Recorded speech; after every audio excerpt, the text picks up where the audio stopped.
Plus de 200 salariés se sont rassemblés ce matin à l'entrée du site de Lièze. Ils dénoncent la remise en cause de certains de leurs acquis sociaux, notamment le blocage de leur salaire, de leurs primes d'ancienneté et l'augmentation du temps de travail de 7 jours par an pour les ouvriers du fait du décompte des temps de pause. C'est des acquis qu'on a mis des années à avoir. On n'a pas des salaires mirobolants.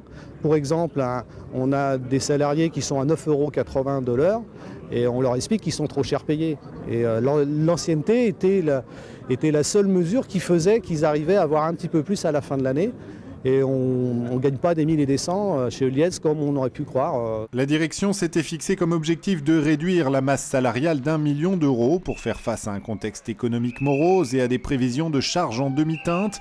Mais même si les salariés se disent prêts à faire des efforts, ils craignent une stratégie d'économie à long terme.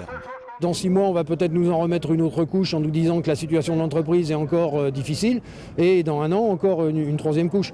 Donc ça devient quand même un petit peu perturbant pour l'ensemble des salariés, parce que les salariés font des efforts, non seulement sur un plan personnel, parce que c'est pas toujours facile de redresser une entreprise. Et beaucoup de salariés n'arrivent pas à comprendre que maintenant, on vienne leur demander encore en plus de faire des efforts par rapport à leur salaire et par rapport à leur pouvoir d'achat. En milieu de matinée, la direction n'avait pas encore montré de signes d'assouplissement, mais on s'attend tout de même à ce que le conflit ne s'éternise pas. En effet, Lièze, en pleine reconquête de confiance auprès de ses fournisseurs et de ses clients, n'a aucun intérêt à cette mauvaise publicité.